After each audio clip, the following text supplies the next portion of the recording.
ଶେଷରେ ସବୁ ରାଗରୁଷା ଭୁଲି ଅନୁଭବ ମହାନ୍ତି ବର୍ଷାଙ୍କ ପାଇଁ ଏମିତି କିଛି କଲେ ଯାହା ଆପଣମାନେ ଦେଖିଲେ ଆଶ୍ଚର୍ଯ୍ୟ ହୋଇଯିବେ। ଅନୁଭବ ମହାନ୍ତି ବର୍ଷାଙ୍କ ପାଇଁ ମାନସିକ ରଖିଲେ, ପୂଜା ଅର୍ଚ୍ଚନା କରୁଛନ୍ତି ଆଉ ବହୁତ ସାରା ବ୍ରତ ମଧ୍ୟ ରଖିଛନ୍ତି। କାହିଁକିନା କେମିତି ବର୍ଷା ପ୍ରିୟଦର୍ଶିନୀ ବଡ଼ଚଣା ନିର୍ବାଚନ ମଣ୍ଡଳୀରେ ଜିତିବା ପାଇଁ ଏମିତି କିଛି ବହୁତ ବଡ଼ ବ୍ରତ ରଖିଛନ୍ତି। ତେବେ ଦର୍ଶକ ବନ୍ଧୁ, ଆପଣମାନେ ସମସ୍ତେ ଜାଣିଥିବେ ଅନୁଭବ ମହାନ୍ତି ବର୍ଷାଙ୍କୁ କେତେ ଭଲ ପାଆନ୍ତି। ଆଉ ଏହା ମଧ୍ୟ ଆପଣମାନେ ସମସ୍ତେ ଜାଣିଥିବେ ଯେ ଅନୁଭବ ଆଉ ବର୍ଷାଙ୍କ ମଧ୍ୟରେ ତ୍ରିତତା କେମିତି ଲାଗି ରହିଛି। ଦୁହେଁ ପରସ୍ପରଙ୍କ ଠାରୁ କେମିତି ଅଲଗା ହେବା ପାଇଁ କୋର୍ଟର ଦ୍ୱାରସ୍ଥ ହୋଇଛନ୍ତି। ଆଉ ଏହା ପରେ ବି ଅନୁଭବ ମହାନ୍ତି ବର୍ଷା ପ୍ରିୟଦର୍ଶିନୀଙ୍କୁ ଜିତେଇବା ପାଇଁ ତାଙ୍କ ବିପକ୍ଷରେ ଲୁଚି ଲୁଚି ମନ୍ଦିରରେ ବ୍ରତ ରଖିଛନ୍ତି, ବହୁତ ସାରା ପୂଜା ଅର୍ଚ୍ଚନା କରୁଛନ୍ତି। କେମିତି ତାଙ୍କ ସ୍ତ୍ରୀ ଜିତିବେ ଆଉ ଜିତି କେମିତି ସଫଳ ହାସଲ କରିବେ, ବିଜେଡି ପାର୍ଟି ତରଫରୁ କେମିତି ବିଧାୟିକା ପ୍ରାର୍ଥୀ ଭାବରେ ସେ ନିଯୁକ୍ତି ହେବେ, ଏହି ସମ୍ପୂର୍ଣ୍ଣ ଭାବରେ ଆପଣମାନେ ସବୁକିଛି ଜାଣିବାକୁ ପାଇଯିବେ। ତ ସେଥିପାଇଁ ଆପଣମାନେ ଆଜିର ଭିଡ଼ିଓଟିକୁ ପୁରା ଶେଷ ପର୍ଯ୍ୟନ୍ତ ଦେଖନ୍ତୁ।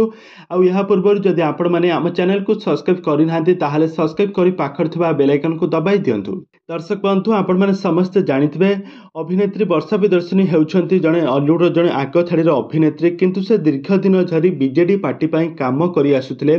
ଆଉ ଏହାପରେ ଏହି ବର୍ଷ ବିଜେଡି ପାର୍ଟି ତାଙ୍କୁ ଗୋଟେ ଚାନ୍ସ ଦେଇଛି, ତାଙ୍କୁ ଗୋଟେ ସୁଯୋଗ ଦେଇଛି କିଛି ଗୋଟେ ପାଦ ଆଗକୁ ବଢ଼ିବା ପାଇଁ। ତାଙ୍କୁ ବଡ଼ଚଣା ନିର୍ବାଚନ ମଣ୍ଡଳୀରେ ବିଧାୟିକା ପ୍ରାର୍ଥୀ ଭାବରେ ଠିଆ କରିଛି।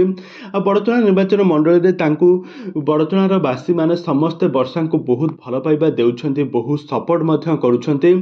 ଆଉ ଏଥିପାଇଁ ଅଭିନେତା ଅନୁଭବ ମହାନ୍ତିଙ୍କୁ ବିଜେଡି ପାର୍ଟି କୌଣସି ଟିକେଟ୍ ନ ଦେବା କାରଣରୁ ଅନୁଭବ ମହାନ୍ତି ବର୍ତ୍ତମାନ ସମୟରେ ବିଜେପି ପାର୍ଟିରେ ମିଶିଲେ।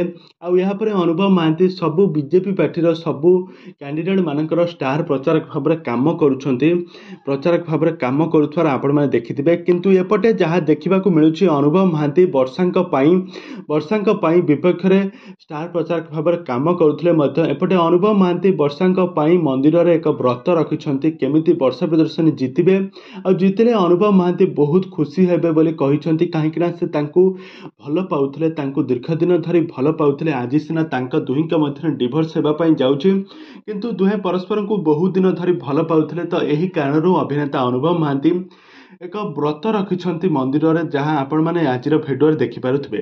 ତେବେ ଦର୍ଶକ ବନ୍ଧୁ, ଆପଣମାନଙ୍କୁ ଅଭିନେତା ଅନୁଭବ ଏବଂ ବର୍ଷା ପ୍ରିୟଦର୍ଶିନୀଙ୍କ ଯୋଡ଼ି ଆପଣମାନଙ୍କୁ କେମିତି ଲାଗେ ଆମକୁ ନିହାତି ଭାବେ କମେଣ୍ଟ ବକ୍ସରେ କମେଣ୍ଟ କରନ୍ତୁ।